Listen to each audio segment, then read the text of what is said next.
Watch you rise, watch you fall. Now I'm about to break. Face the pain, no escape. Can you step to this? Face the pain, no escape. Can you step to this? Face the pain. Face the pain, no escape. Can you step to this? What's going on, everybody? Welcome to another episode of the Fixed Fights Podcast with Kurt and Ben. As always, I'm Kurt. I'm here with my main man, Ben. What's going on this week, dude?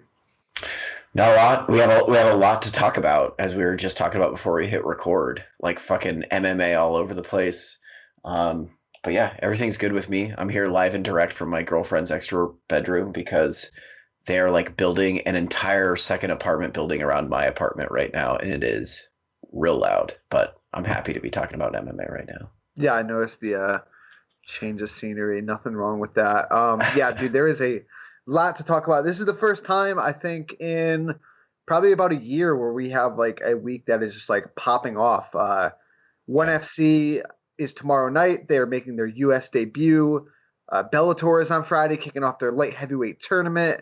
UFC is on Saturday with Marvin Vettori taking on Kevin Holland. There's a lot going on. There is a ton of fight announcements.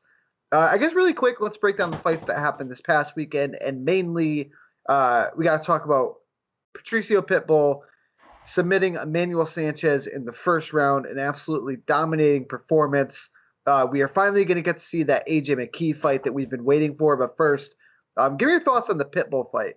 And, dude, honestly, like, I think it's safe to say, and I don't know if you agree with me, but you can make an argument that Pitbull is the best featherweight in the world.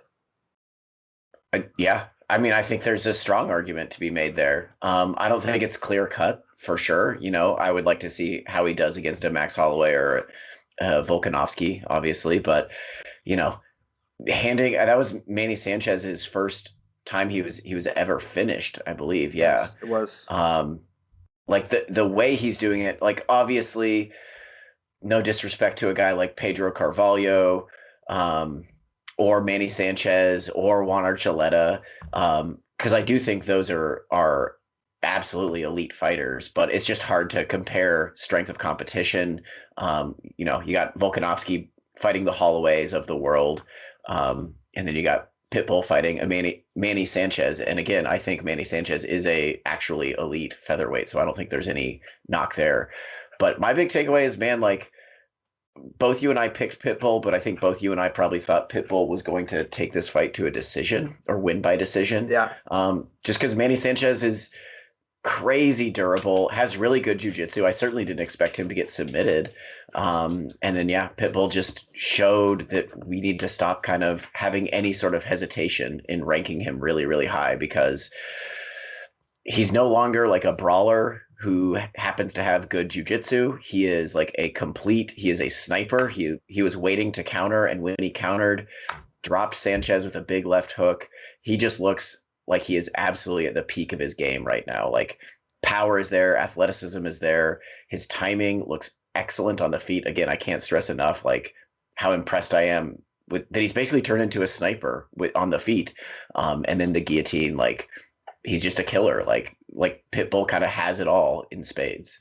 Yeah, I don't really think there's many weaknesses in his game, and he's getting just better and better as each fight goes. He's passed every single test. I mean, the only loss in recent memory is that weird like injury loss to Ben Henderson. Other than that, you know, you got to go way back for any losses. You know, when he lost to Daniel Strauss and Pat Curran, which he has avenged. I mean, dude, beating Emmanuel Sanchez like he did and putting him away with that just beautiful guillotine. I mean, super, super impressive. And yeah, I'm with you, man. I think he can go with any of these featherweights. I don't necessarily know if I'd favor him, but, you know, a fight with Volkanovski, a fight with Holloway, I think he's in all of those. And, dude, I mean, now we're just set up with an absolutely amazing fight and a great storyline, right? Like, you have the face of Bellator taking on one of Bellator's homegrown talents. I mean, AJ McKee is undefeated. I believe he's, 16-0.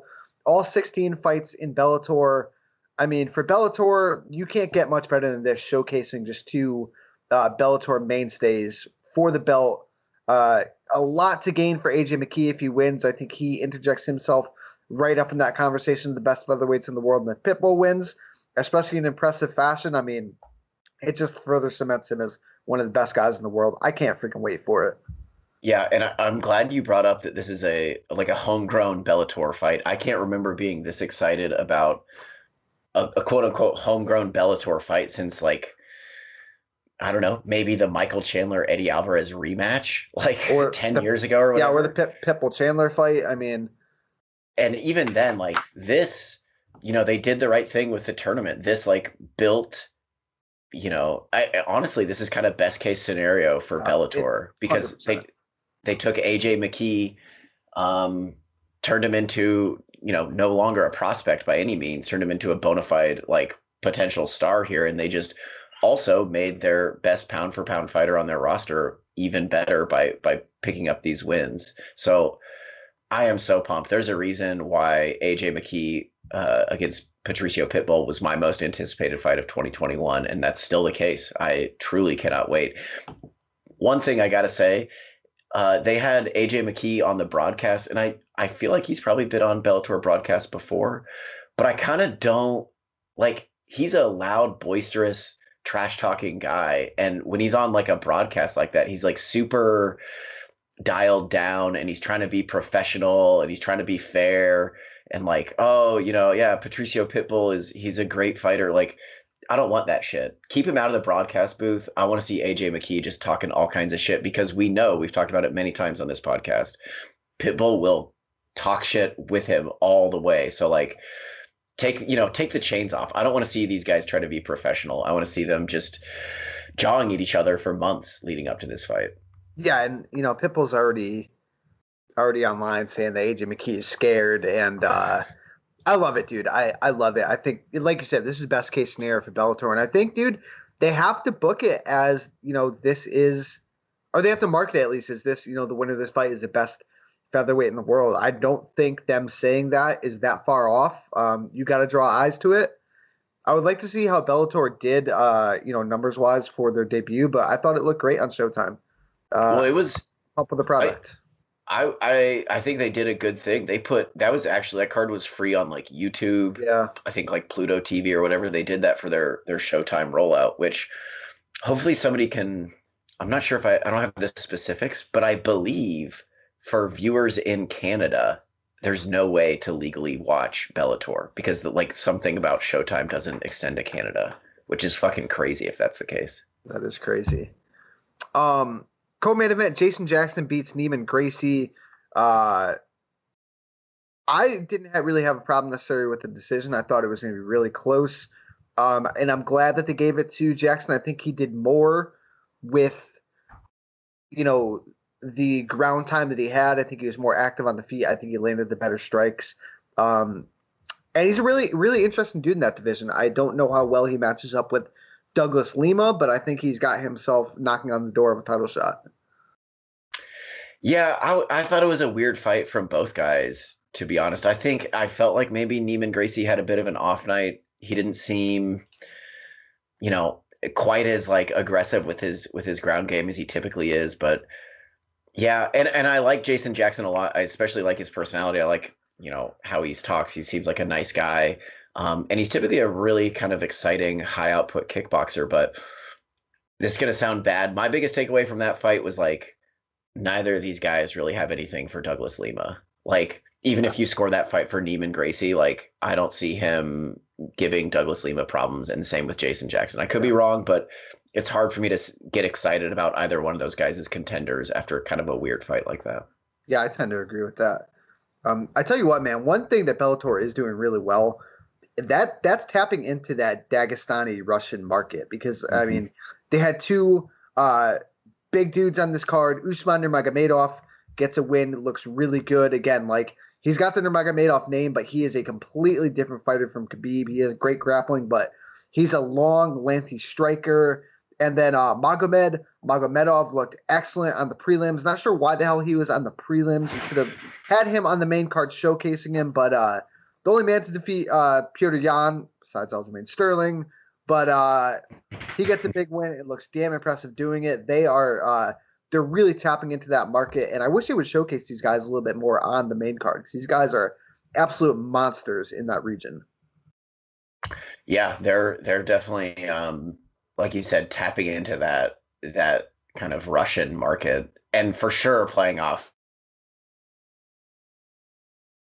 Hell, change your name to Nurmagomedov if you're like an up and coming fighter, and you're going to get a little bit of a push. Not taking anything away from Usman Nurmagomedov, who looked really good, but I do think it's funny that like, anybody with that name, like it's like I want to change my last name to Kennedy and just get into politics. If you're a good wrestler and you think you might have a future in MMA, change your last name legally to Nurmagomedov and just make literally hundreds of dollars.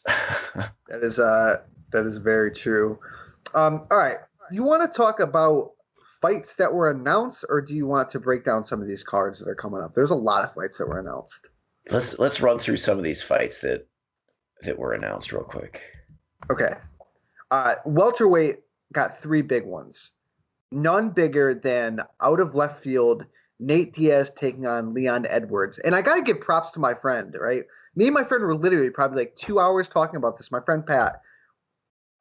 We were talking about, I don't know, just a shake up of the welterweight division. And he's like, what about Leon Edwards and Nate Diaz? And I'm like, I was like, not a fucking chance. I don't think there's any way that Nate Diaz takes a fight with Leon Edwards, and boom, 2 hours later, we're getting Nate Diaz and Leon Edwards, super out of left field. But I gotta say, man, I kind of like it.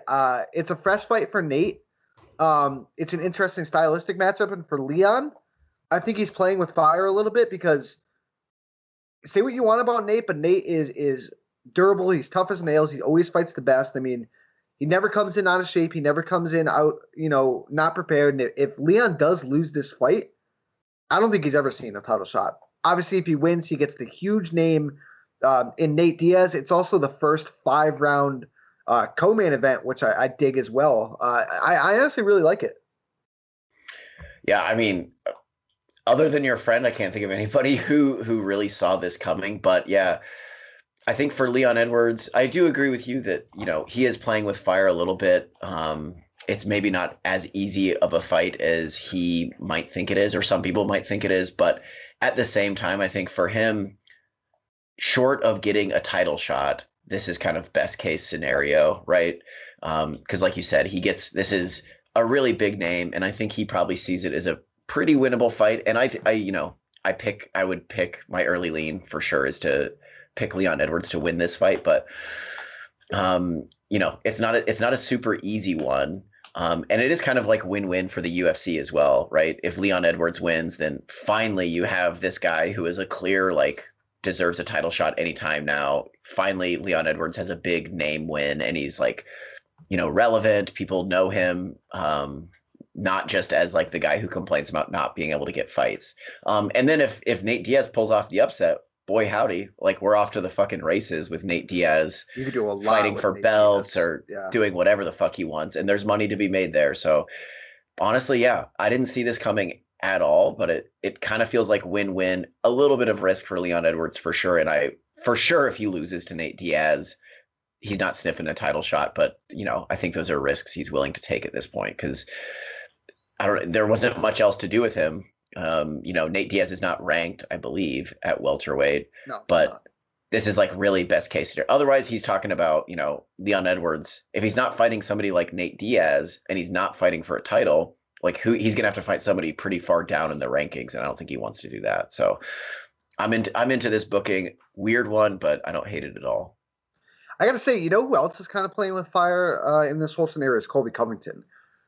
Because anytime you throw a guy like Nate Diaz in, who has just so much star power, he's a wild man. He's a wild card, right? We think that Colby probably gets the winner of Jorge and Usman, but I mean, if Nate Diaz wins this fight and Jorge Masvidal beats Kamaru Usman, Colby, you're not getting the next title shot. They're going to do Masvidal, Diaz, number 2 for the BMF and the welterweight title. I mean, honestly, if Nate wins and even Kamaru wins, you never know with Nate and what they want to do with him. So I think Colby's playing a little bit with fire too. I don't think he's safe for the next title shot. And again, if Leon Edwards wins, now he has a win over Nate Diaz and a 9-fight win streak, or at least a 9-fight unbeaten streak with the weird, the eye poke Mhm. thrown in there. I don't know. I really like it. I think it's an interesting stylistic matchup. The only thing that worries me for Nate is Leon's ability to control the fight against the cage. Nate has struggled with that in the past, especially up at welterweight, but I got no problems with it. Yeah. I'm glad you brought up Colby. He feels pretty forgotten, right? Like, I don't hear anybody. There's not a lot of talk about Colby Covington. I mean, the only for a one talking title. is him. And That's it. typically that goes in one ear out the other for a lot of people, myself included. So I don't know, man. He does feel pretty left out, and I don't think he is on the best terms with the UFC. So yeah, it's risky business. He's kind of floundering again, and he's a guy who's already remember he won the interim title and then just got it taken away for no reason. For no reason. So the UFC has shown that they're not afraid to screw him over if need be. I'll tell you what, the Edwards family is staying busy. Leon's brother Fabian Edwards is actually going to be facing Austin Vanderford at Bellator 259. I love that fight. Austin Vanderford is a fucking stud. Gets a lot of slack. People like to call him Mr. Van Zant, but dude, he can fight. He's a beast. That's actually a really good fight. Really high level, guys that I feel like are probably on the cusp of kind of taking that next step to elite level. Yeah. Staying in the welterweight division, another huge one. Gilbert Burns is going to be taking on Stephen Wonderboy Thompson. I saw a lot of people kind of really favoring Gilbert Burns in this fight. For me, this seems like a really, really tough stylistic matchup for Burns. I mean, Wonderboy looked excellent against Jeff Neal. His durability was there. I think he's a much better striker, a cleaner striker than Burns. Obviously, Burns is very explosive. Wonderboy is extremely hard to take down and keep down. I think this is a really, really tough fight for Burns. And I know the opening odds had Burns as a decently sized favorite too. What are your thoughts on that one? I agree with you. I think that's kind of crazy. My initial lean, pretty confident lean, is on Stephen Thompson there. Burns is obviously has the knockout power that could give Stephen Thompson trouble. That loss to Anthony Pettis is still we haven't forgotten about that, and Woodley dropping him. But Stephen Thompson doesn't lose to grapplers typically. Yes. And then even if we think of Gilbert Burns kind of not so much as a grappler, but like a power puncher that happens to have grappling, I still think he loses. Right? Gilbert Burns got jabbed to death by Kamaru Usman, and I feel like Stephen Thompson can for sure do that. So I think those odds and the initial leans is just a lot of people kind of counting Stephen Thompson out at this point in his career, because he is 38 years old. I think he's been kind of not written off necessarily, but we assume his time is done. But yeah, stylistically, that is a really difficult fight for Gilbert Burns. Yeah, I'm trying to see what the if I can pull up the current odds, because I did hear they dropped a bit. I can't find them right now. Oh, actually, they're right over here. Hold on. They have odds for Brock Lesnar versus Fedor Emelianenko on here. Huh? Oh, Jesus. Oh, there it is. Oh, actually, they flipped big. Stephen Thompson's like a -175. That seems accurate. Yeah, that seems accurate. That seems even a little bit steep. I'd put it down a little bit because Burns is an absolute stud. But yeah, Stephen Thompson is the rightful favorite. Love that fight, though.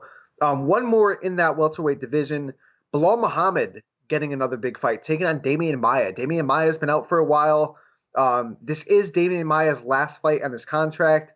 I'm assuming this might be his farewell fight, and it's a really interesting one. Just to see how Bilal Muhammad deals with Damian Maia's suffocating grappling style, because a lot of guys have a ton of trouble with it. Yeah, I mean, I assume this is what Bilal Muhammad wants, but yeah. Another big important fight. But what a tough one to get. This is a tough one. Who wants to fight Damian Maia? And yeah, it feels like a really tough fight for Bilal, unfortunately, because he's trying to go onward and upward. But who knows?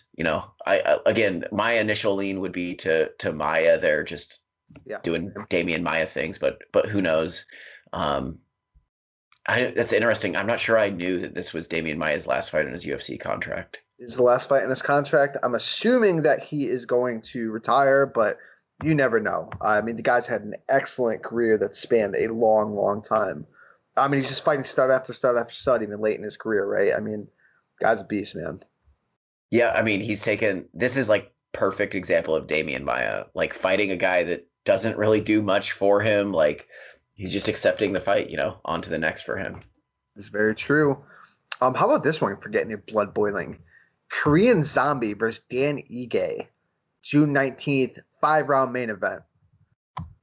Love it. Ige been calling for that fight for a minute now. Yeah. And I love it. Those are two like perfect 5-round fighters, guys that are only going to get better as the fight goes on. I think that is a banger of a fight. I think that's the epitome of like a dog fight. Like when they're on the feet, they're going to be scrapping hard. When they're on the mat, they're going to be scrapping hard, and they're going to do it for 25 minutes. I love that fight. I mean, who doesn't love any Korean Zombie fight? Yeah. But Dan Ige also is like sneaky a good action fighter, especially if he has a good opponent who wants to exchange with him at a high pace for about 25 minutes. So I love that fight. I love that Dan Ige got that fight that he'd been asking for. Big crossroads fight for Chan Sung Jung too. Seems almost not, I wouldn't say a must win, but at least in the title picture, kind of a must win. Oh yeah, for sure. I think he's kind of in that Stephen Thompson realm where if he loses 2 in a row, people are going to be kind of counting him out. One more big one, no pun intended. Cyril Gane taking on Alexander Volkov. Love that fight. I mean, both those guys are coming off big wins. Seem like the right way to go, and they are going to do it. I know a lot of people hate on heavyweights in the main events, but you know what? Cyril Gane's last fight, first main event. I mean, the guy's only 7-8-0. Volkov is an all-action fighter. I think this could be a banger. I'm really interested to see it. They're both great strikers. Love that fight. Yeah, I'm excited for it, and I feel like if Cyril Gane wins, like, does he have to fight once more to get a title shot, or is that it? I think that would be it, honestly. I think he's pretty marketable. He's looked really good. Again, we don't know what's going to happen at the top of heavyweight with John Jones, Francis Ngannou, and the possibility of Derek Lewis sliding in. But I mean, so I got to ask you this. I know you made a post yesterday. Ariel Helwani came out and said were not. They were starting to kick around the tires on the idea of the Francis Ngannou Derek Lewis rematch. What is your take on that? Man, my take so hard is that there's no fucking way they're actually considering that. And they're just saying that so that guys like Ariel Helwani will tweet it out to sway public opinion. Like, I think that is just straight up negotiation. That's maybe not even to sway public opinion, but to get Francis Ngannou and John Jones thinking, oh, we should lower our asking price, which I don't, I straight up think when I say this is negotiation via the media, it's literally like the UFC wants John Jones to ask for less money. He's saying, no, I'm going to ask for more money. And then they're going to leak some information, saying that they're considering a Derek Lewis, Francis Ngannou rematch instead of John Jones, which again, man, I feel like that's just, first of all, not good business for the UFC. I just don't think that's happening. I think all that they're doing here is saying they're thinking about that in hopes that John Jones asks for less money. We've seen this a bunch, nothing new here. Yeah, I'm with you, man. I think the same. There's just too much money to be left on the table if you don't do this Francis Ngannou John Jones fight. It is so big, especially if you market it right. Like, the money that you're going to pay John Jones for this fight is going to be returned in the long run because this fight is going to do so freaking well. And they know that. Like, they for sure know that. They know that they're going to book that fight next. I really, truly think the chances of them doing an Ngannou Derek Lewis rematch before having John Jones fight for Ngannou is just so fucking small. They know that it's worth their while to pay John Jones whatever he's asking. But they're going to try to get that number a little bit lower. Like, this is just classic UFC. This is how they work. Yeah, I'm with you there too, man. I think we're going to see John Jones versus Francis Ngannou. We should. I hope we do. Sign the goddamn fight. Pay the man. He deserves it. All right, really quick. This is not necessarily a fight announcement. This is the last one we'll go over before we talk some actual fights coming up. The Ultimate Fighter is back for their 80th season or whatever the fuck it is. And honestly, dude, like, I can't think of like the coaching pairing is just weird. Like, I mean, dude, Brian Ortega and Alexander Volkanovski was supposed to happen at UFC 260. Now you're going to have them coach the Ultimate Fighter. And again, like, I don't have any problem necessarily with them as coaches, but like, you're now setting that fight back until when? December, possibly? Like, do you really want to keep them on ice that long? I just think it was really weird. I think you want to add more luster to a fight? You want to really build up the Ultimate Fighter on ESPN? I'll give you two coaches, John Jones, Francis Ngannou. You know what I'm saying? Like, build that goddamn fight up for later in the year. I don't really get sitting Volkanovski and Ortega at the end of the year. And again, like, I don't think either of those guys they're not like these big bolsterous personality guys where like it's going to bring this heat. I don't know. I think it's very weird. I'm still like lukewarm on the Ultimate Fighter. I don't need to see it anymore. What's your takes on it? I think regular listeners of our podcast will know that neither of us are very high on the Ultimate Fighter. And I think this is exactly why. If they're going to like reboot it, again, and like let it go away for a little bit and then bring it back, why not do it? Like, I feel like they're using it like, oh, we have Brian Ortega and Alexander Volkanovski. Volkanovski has COVID right now. He's going to need some time to recuperate. Oh, let's just put them on the Ultimate Fighter with like no thought into like what you're describing with Jones and Ngannou, where it's like, this is a massive fight that casuals are going to be interested in. Casuals are going to turn into the Ultimate Fighter. No casual MMA fan in 2021 is being like, oh, I wonder who this Alexander Volkanovski guy is. Let me tune in. Like, that's just like, I feel like they're just taking two guys that they know have to fight in X amount of months and just putting them on the show and be like, oh, this will work. Like, what's the point of rebooting this show that's clearly dying? If you're not going to like change some things up. And I feel like when the Ultimate Fighter started, there were at least a bunch of seasons where the coaches were going to fight in like a super relevant fight, in a really big fight. And obviously this is a very relevant fight. It's a title fight, but it just doesn't make any sense other than like, oh, maybe Volkanovski has to be on the shelf for a few months, so let's put him on tough. It's like, it just seems lazy to me. That's the only thing I'm thinking. Like, maybe something is going on behind the scenes that has never been leaked, but it didn't seem like Volkanovski was going to need that long to come back. That's my big problem is like, whatever about the Ultimate Fighter, I don't really give a shit about it, but like having this fight on ice until now, the end of the year, it's a great fight. I was super looking forward to it. I'm not a big fan of that, dude. I think you could have done Masvidal, Colby, gotten some beef in there, gotten some eyes on it. You could have done Usman versus Masvidal. I don't know. Then again, you got to put that fight on ice. Like, we got the Contender Series. Like, do we really have to do the goddamn Ultimate Fighter again?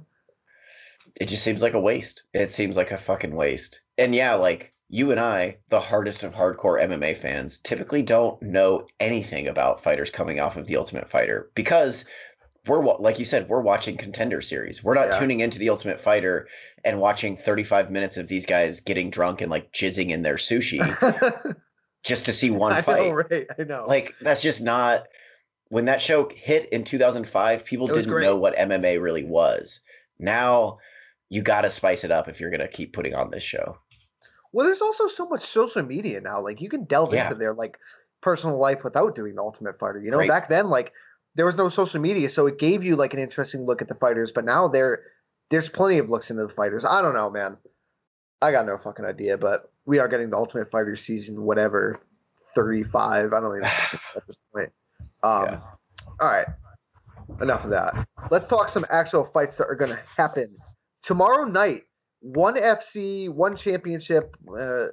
They're making their U.S. debut. It's going to be in Singapore, but they are going to be on TNT with a card headlined by Demetrious Johnson taking on Adriano Moraes for the bantamweight title. Correct? They're fighting at 135. Correct. Talk about flying under the radar, man. This is a big fight. Adriano Martins is very good. Adriano Moraes, I'm sorry, is very good, and Demetrious Johnson is still one of the greatest fighters in the sport. I'm really pumped to see DJ back. I'm very interested in this fight. You also have Eddie Alvarez on this card. It looks like it's a 3-fight main card starting at 10 p.m. Eastern. There's also a Muay Thai fight between Rod Tang. Ooh, God. Jit Muangong? Wong. Good. Non? I'm not sure. Daniel Williams. I'm pumped, man. I'm excited to see what one brings to the table for the U.S. debut. Yeah, and I think this is, they did the right thing here. Their first show on TNT in primetime. Yeah, it's tomorrow evening. 10 p.m. Putting on what I would say their two biggest American names, Demetrious Johnson and Eddie Alvarez. Maybe if you don't count Sage Northcutt among them, but also lower on the card, one fight I'm almost more excited about, Rug Umar Kane, the humongous Senegalese wrestler who is now 2-0 as a heavyweight, is probably going to smash some other guy. So I'm excited about that. Do they break 1 trillion views for this, do you think? We got to wait for the viewership numbers from Mars to come in, but maybe, 1 trillion views on this. Yeah, I think they might do it. Yeah, I'm interested to see what they're like. That's the one problem I have with one. It just seems like they lie so much about and maybe they don't, right? Because I mean, their main market is that Southeast Asia market. I don't know. We shall see, but that's my one big problem. They're always very much skewing their numbers, but yeah, like you said, I think they have the right guys for this event, and I'm super pumped to see DJ in there. I really think people have kind of forgot about him, and I think he's going to remind the people why he is one of the best damn fighters on the planet. Yeah, and if he loses to Adriano Moraes, that's a guy who I've seen fight because he's the champion in one, but I'm still not super familiar with him. So if we see DJ lose to him, that tells me, oh fuck, I need to be watching. Yeah. First of all, probably more one championship, but for sure I got to keep my eyes on Adriano Moraes because he is immediately establishes himself as one of the best bantamweights or flyweights. I know that their fight is at 135 because one has these weird weight cutting deals. But in any event, Moraes would announce himself as basically a top 5 fighter in the world, I think. I think the one guy that they're missing on this card is Gary Tonin. Going to the U.S., I think he needed to be on this card. And he should be fighting for a title, ASAP. I know he's been talking about how he deserves to be next, and I think most people agree with that. Yeah. So check out ONE FC tomorrow. It's on TNT. Well worth the watch. Bellator is back on Friday night. They're kicking off their light heavyweight tournament in a rematch between Ryan Bader and Lyoto Machida. Okay, this is... I believe they're following the same format as the last tournaments, right? All tournament fights, 5 rounds, correct? Oh yeah, yes. Yeah, good. I mean, I don't know how much Machida has left in the tank. Bader did not look very good in his last fight, but again, he was fighting Vadim Nemkov, who is an absolute monster. I expect Bader to be able to get through Machida pretty easily at this point, but I mean, we shall see, right? Machida might take us back to the Dragon era one more time. Maybe. I think it's been several years where Machida has been really, really slipping. And I think we knew even in his prime that his style would not age particularly well, right? If you rely on speed and reflexes and timing is kind of where your bread is buttered, then those are not things that carry over super well into old age. So yeah, I like Bader here, but you brought up a good point that Bader got his ass handed to him against Vadim Nemkov. I mean, that was my pick for beatdown of the year last year. He got murked. Yeah. He wasn't in that fight for a single second. So who knows? But yeah, I like Bader, but I'm super pumped about this light heavyweight tournament, but it's not because of this fight. I think we all know Yoel Romero, Anthony Johnson, those are the big boys we want to be watching in this tournament. Co-main event, we have debuting Vanessa Porto taking on Liz Carmouche in a big fight for the flyweight division for the ladies. There's Jeremy Kennedy taking on Adam Boric is going to be a fun fight. Katsunganu is back in this card. Julia Budd, no idea why, is on the prelims. She should be on the main card. Yeah, again, but Bellator has a solid card with a couple really big fights on the main card. They also announced last week, which was kind of weird, Cyborg's going to be making her next defense of her title in a rematch against Leslie Smith. Does that do anything for you whatsoever, or is that just another like stay busy Cyborg fight? It feels like a stay busy Cyborg fight. Like it feels like these are the kind of fights we get in boxing, where it's like kind of feels like a foregone conclusion. And I've interviewed Leslie Smith. Fantastic interview. Yes. I really like her as a person. I really like everything she does. Really, I like the way she fights. Even she is like a bite down on the mouthpiece and just brawl type of fighter. But we all know how that's going to turn out against Cyborg. And I think it's worth noting that even in their first fight, when Cyborg just completely blew her out of the water, that was Cyborg cutting to 140. I know, yes. Killing herself to get to 140. Yes.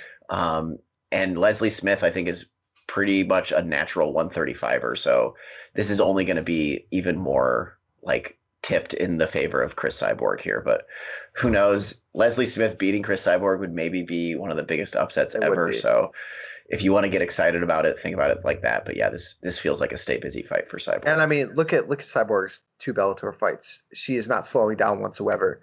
She looked excellent against Julia Budd. She looked excellent against Arlene Blenko.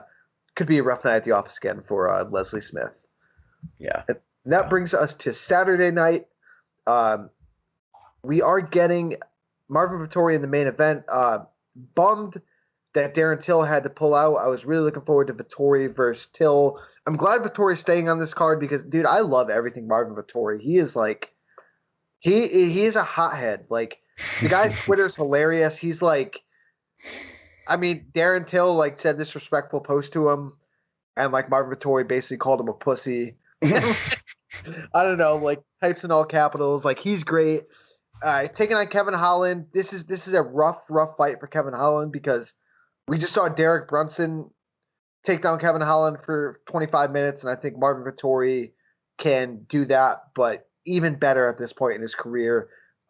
He might fly off the handle if Kevin Holland's talking shit to him. Who the fuck knows? I mean, yeah, props to Kevin Holland. I don't hate the fight, that's for sure, but I think Kevin Holland's in pretty big trouble here. Yeah, I think like stylistically, Vettori is just he's from that King's MMA, Rafael Dos Anjos kind of mold of just like pressure. He's a southpaw, just like Rafael Dos Anjos. Pressure, beat you up when your back is against the fence, and then if the takedown is there, he'll take it too.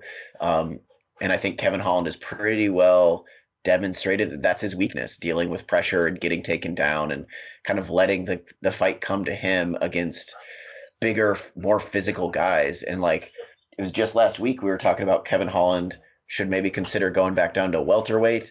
And here he is fighting a fucking huge middleweight. Yeah.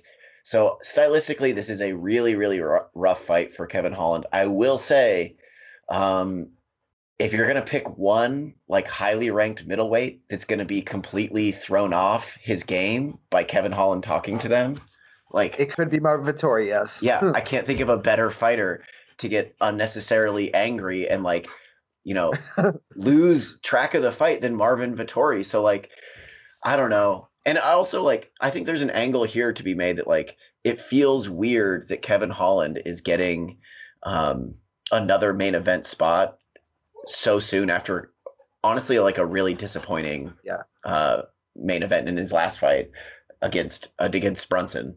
But I also think this is a chance for Kevin Holland to kind of redeem himself. I hope he doesn't stop talking. I don't think he's going to stop talking. No, but I hope all we see here is do that talking, you know, get in Vittori's face, talk to him the whole time, throw Vettori off his game. But when it comes time to like put the fucking brakes to him, you know, do it. Whoops. We got Woodson coming in. We got the dogs coming in here, licking the microphone.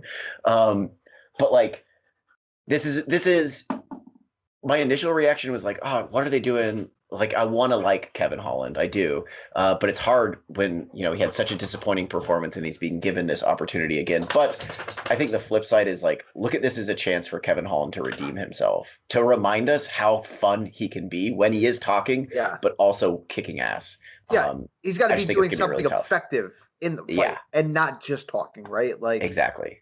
Yeah. Which, who knows? Like I said, man, I think Vettori with his pressure and his physicality and his size, especially his size, is a real problem for Kevin Holland. But you said it, Vettori's a hothead. Like, how poetically perfect would it be if Vettori is just whooping that ass and then Kevin Holland just cannot stop talking and Vettori like loses his shit and falls into a guillotine or something? I mean, you never know, right? I think you brought up a good point. I think if there's one guy that the talking might get into his head, it could be Vettori. Let me ask you this. If Vettori has an impressive performance, he goes out there and just blows the doors off Kevin Holland, gets on the mic and just goes batshit crazy calling out Israel Adesanya. Do you think it's the more impressive of the two wins between Vettori and Robert Whittaker who gets the next title shot, or do you think Whittaker is just automatically going to get it if he wins? Man, that's a good question. It's hard for me to see Whittaker get passed over, but I also don't think the UFC is super keen on giving Whittaker another shot against Adesanya. I don't know why. It makes no sense. But like a Vettori, no, I would still give Whittaker, because even if Vettori goes out there and beats the brakes off Kevin Holland, like just 2 weeks ago, we saw another fighter beat up Kevin Holland. Yeah, so that is true. I legitimately do truly think Kevin Holland is like has top 5 middleweight potential. And I do think he is a very, very good win, but it's not as a win over Kevin Holland now doesn't mean as much because we just saw Derek Brunson beat him up pretty handily. Yeah. I mean, we shall see, right? And Calvin Gastelum, super hot and cold. When he's hot, he is a tough fight. So that's no walk in the park for Robert Whittaker. Dude, co-main event, man, we've been itching for this fight for a while. Arnold Allen finally getting in there, taking on Sadiq Yusuff. This is fucking awesome. This is like this is such good matchmaking, such a great fight. Been about a year since Arnold Allen's been in there. It feels like he just fights so infrequently, and he's just so damn good. And now he's taking on Sadiq Yusuff, who is so explosive, looks great in his own right. This is a really, really tough fight to pick, and have a lean either way, but I'm super pumped for it. Yeah, I very much think this is the best fight happening all weekend. Yeah, I think this could be the best fight. Yeah, all weekend. I was trying to watch their previous fights, or I was watching their previous fights, and yeah, I'm with you that it's hard to like get a lean on this fight either way. You look at Arnold Allen, it's kind of crazy that he's, first of all, been in the UFC since like 2015 and undefeated in the UFC.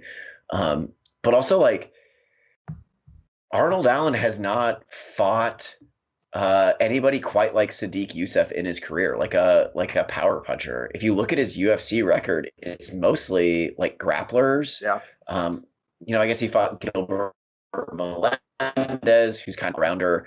Makwan Amirkhani, Yautzin Meza, Jordan Rinaldi. All these guys are grapplers. Even his UFC debut, Alan Over. So we're getting to see Arnold Allen here against a really, really big hitter, and I'm interested to see how that goes. Like Yusuff, like what else can you say about him? Is he's just like he's a huge hitter. He's not the most defensively sound guy, but he does have pretty slick offensive boxing. I also think if anybody brings this fight to the mat, it's going to be Arnold Allen, but I don't think Yusuff's ground game is very bad at all. I think maybe Arnold Allen will be able to get him down, but I think Yusuff will be able to get back to his feet. And if Yusuff finds himself on top, he actually has a really, really good top game. Yeah. Good ground and pound. So I love this fight, man. I think this is like, in some regards, it's kind of like Yusuff's like power and explosivity against Arnold Allen's kind of technique, but they're both like young, crazy athletic, crazy fast fighters. Like in many ways, they are the same fighter, just a little bit different. And I'm all the way excited for it, man. Can't wait. Yeah, man. I am too. It's going to be so good. A couple other good fights on this card. Julian Marquez is back taking on Sam Alvey. Nina Ansaroff, Mackenzie Dern is a good one. Ansaroff has been off for a while. She was on a roll prior to her pregnancy, so I'm interested to see how she looks coming back. You got Mike Perry on this card. When's the last time you had a Mike Perry fight go so far under the radar? I didn't realize Mike Perry was fighting on this until a couple of days ago when I looked at the lineup. He's fighting Danny Rodriguez. That should be a fun fight. It's father Mike Perry, right? He's like toned out. He's not like punching glass and shit, or maybe he is, and he's just not putting it on social media. That punching glass was literally like as his child was being born. I don't think he's that refined. Is Coach Lattori going to be in the corner? I'm sure, right? I feel like I saw him training at MMA Masters, which is a pretty big camp. So if that's true, I would be surprised, but maybe. I mean, shouldn't she be like home breastfeeding or something? Kid in the corner? Like, is that a possibility? I feel like it is. Like Coach Lattori and the kid, like, you know, she's like breastfeeding as she's like telling him, get him, Mike. You're looking good, baby. Yeah. Jesus. Jim Miller on the undercard over Sam Alvey. Don't know how the fuck that happened. Erin Blanchfield making her debut. Keep your eye on her. 6-1. She's really good. Yeah, I've been singing her praises for a hot second. That I think she might be the best overall American prospect in MMA, male or female, because she is.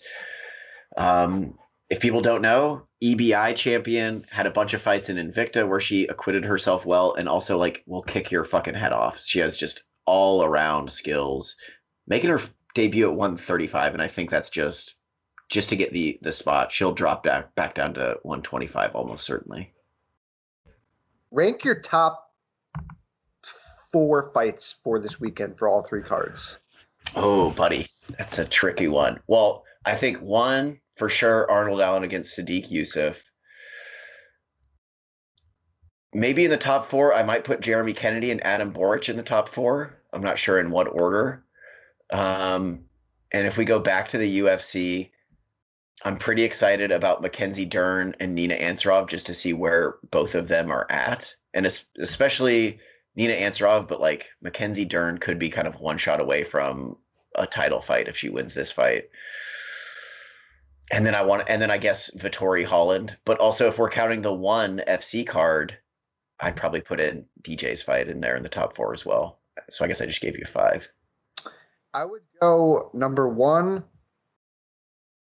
I think I'd go Allen Yusuff. I'd probably go number 2, DJ Moraes. Number 3, probably Mackenzie Dern, Nina Ansaroff, Kevin Holland. Yeah, I mean, dude, there's a lot of good fights. I want to say Boric's fight versus Jeremy Kennedy, and also, Eddie Alvarez fighting. It's Eddie Alvarez fight, man. It's dude's a fucking legend, one of the best lightweights ever. King. Underground King. Yeah, there's a lot of good fights this weekend between all 3 cards. Well, dude, this UFC card has 15 fights, and a lot of times I feel like we shit on these cards for having tons of like kind of who are these guys type of fights, but dude, this UFC card, for as many fights as it is, even like the very first fight of the night has Impa Kasangane, who is, we all know him now as getting knocked out in that knockout of the year. But like, even just that, he is a absolute stud. Jack Shore, undefeated bantamweight, is on the undercard of that prelim. Ignacio Bahamondes, the guy who had that wild knockout on Dana White's Contender Series. Mateus Gamrot, like this UFC card, it's hard to sit down and watch 15 fights all in a row. So maybe don't do that. Do it the next day, all killer, no filler. But there is a ton of like really good fights in there, not just like kind of thrown together like who are these guys type of fights. They all seem to have somebody exciting in them. But one thing of note too, this is the debut of Venom's partnership with the UFC. Did you see the graphics for their new look? I did. It felt and looked a whole lot just like the Reebok. Yeah, I'm a little surprised, man. I thought Venom would have a little bit more, I don't know, venom to it, maybe I want to say. Yeah. But I mean, they look nice. Listen, as long as the fighters are happy, and it seems like the fighters are happy with this transition, That's all we can ask for, right? Yeah, I guess. Yeah, it's just, I mean, I think it's good that Venom is at least a combat sports brand, whereas Reebok wasn't. But like, yeah, their shorts, like they're sticking with the same, like you get these colors, like it just looks very, very similar to the Reebok shorts, Mm-hmm. and like fight kit, and that doesn't really make a ton of sense to me, but maybe they'll modify more as they go down the road. But yeah, it felt and looked a whole lot like Reebok. It does, but it is a new era for the UFC.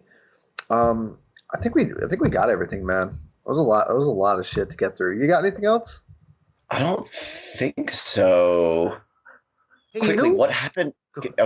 I was gonna see if you knew. Can you give me like a 2 minute what happened at the U.S. Olympic Oh, wrestling of trials? course. So we do have our team for men's freestyle, women's freestyle, and men's Greco-Roman. On the men's side of things, I think we have a really, really solid team. I think the biggest headline out of that is Jordan Burroughs lost, man. I can't tell you the last time I felt so like, dude, devastated is a good word, man. Like at a sporting event, like I really felt like I felt sad. And obviously, Kyle Dake winning the spot, he is going to be a great representative for the U.S.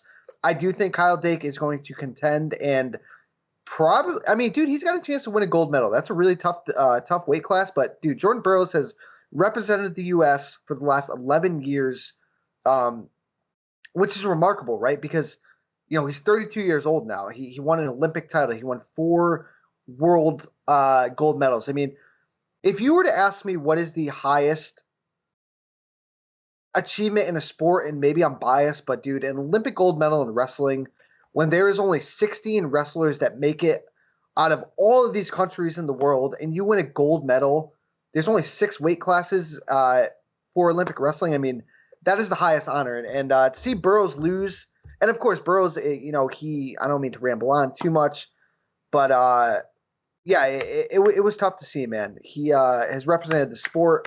He's represented the U.S. so well, and you can even see, man, if you look online, just all these other countries just showing their support for Jordan Burroughs. It's really nice to see. Kyle Snyder made another team. He's actually defending gold medalist from the 2016 Rio Games. Gable Stevenson, who we talked about, is the heavyweight representative. We have a good team. Helen Maroulis, coming back from injury, made the Olympic team again. Honestly, I think this is our women's freestyle team might be the best team we've ever put out. I mean, we have Tamara Mensah-Stock, who I think is pound for pound possibly the best wrestler in America. She made the team. Sarah Hildebrandt is on the team. Yeah, we have a really, really nice team this year for all 3 styles. Let me ask you this, because I feel like, as somebody who very casually watches wrestling, I feel like pretty clearly Jordan Burroughs was the guy, right? If you're going to ask any random person on the street, name one American freestyle wrestler, they're probably going to say Jordan Burroughs. And like, I even have a memory of what, like 10, 12 years ago or whatever, telling people like, yeah, this guy's Twitter handle is all I see is gold. Like telling people that. And there was a time when I feel like there was pushback against that. People were like, oh, this guy's cocky. All I see is gold, whatever. But, he is, like you said, like, I think extremely well respected in the community. But like, who takes that mantle? If there is one person who we kind of think of as the American freestyle wrestler, is it Kyle Dake? Is it Snyder? Is it Gable Stevenson? Right now, we don't know, man. I mean, another unfortunate thing about the trials is Jaden Cox, who is a 2-time world champion and an Olympic bronze medalist, missed weight, or at least he missed weigh-ins for this event, so he couldn't compete. He was going up to 97 kilograms to face Kyle Snyder. I don't know right now. Kyle Dake's 30 years old. The Olympics only comes 4 years old, which is crazy that Jordan Burroughs wrestled in 2 Olympics and was so close to making a 3rd Olympic team. So we got to get a lot of young guns. I don't know who the next guy is going to be. And again, like you don't see these spots being held, 10, 12 years like Jordan Burroughs did. So a big change in the guard. And like I said, man, I was sad to see it. That one really hurt me. Yeah. Hurt a lot of people, and again, that's nothing against Kyle Dake. He's going to represent our country extremely well. He's going to win a medal and hopefully a gold medal. But it's just tough seeing an icon like that, lose. Yeah. it's hard being a combat sports fan. It is, but like I Yeah. said, we have a great team going to Tokyo. I'm pumped for it. Nice. Hey, did you see Zabit at Bellator? He was Looking, at. Oh no, I did not. looking raggedy as fuck. Are him and Yair ever gonna fight again? Is that just like not a thing? Those guys are just not gonna fight. I did. I feel like I saw Khabib They post don't a even gotta picture fight of each him. other. Just get them in there, man. Yeah, Khabib. I did see Khabib post a picture of him with Zabit and be like, with the best featherweight in the world. And it's like, how can you possibly know that? Like, neither one of the. Yeah, I don't know. Yair, I feel like his inactivity is even more egregious. He had let me see. the two Jeremy Stevens fights, and prior to that, wasn't he off for like a year or two? Yeah. Yeah. So he fought twice in 2017, twice in 2018, or no, once in 2018, and that was the Korean Zombie fight, and then twice in 2019, both against Jeremy Stevens. So he hasn't fought at all in 2020, has nothing booked in 2021. So I have no fucking clue. It's crazy, man. I think a lot of people were wondering that too after they saw the Zabit pictures. And according to Wikipedia, Yair Rodriguez has been eligible to return to competition following that USADA violation since March 8th. So, like, I don't know. I have no clue what the fuck he's doing. I'd love to see them. I don't like I said, they don't gotta fight each other. You know, if Just that fight compete. is doomed, like just compete. Yeah. I mean, we think of them, those two, as both like top 5, you know, featherweights, but who the hell knows at this point? Again, like we haven't seen Zabit against, you know, the top level. He had a nice win over Calvin Kattar, but other than that, you know, I don't know. I just want to see them both compete. But seeing Zabit kind of like reminded me, like, damn, like Yair Rodriguez and Zabit are still alive. Like, I'd love to see them compete at some point. I mean, they're gonna get way passed over. Let me look at featherweight. Yeah, I mean, like, let's say Dan Ige goes out there and puts on a fantastic performance against Korean Zombie. Like, you know, he's suddenly higher in the. I don't know if he would be higher than those two in the actual rankings, but he seems more relevant immediately because he's actually competing. You know, Josh Emmett's going to be coming back eventually. Like, yeah, I don't know. There's a lot of fights to be had. Just get these guys in there for sure. All right, man. I don't got anything else. I think we covered it all. Yeah, I think that's it. So as always, we appreciate your support. Please check us out on all of our platforms. Hit the subscribe button on YouTube. Follow us on SoundCloud, Spotify, iTunes. We're all over. Enjoy the fights. Don't forget to watch one tomorrow night, making their U.S. debut on TNT. Bellator is back on Friday, and then culminates with the UFC on Saturday. We'll talk to y'all soon. No escape, can you step to this? Face the pain.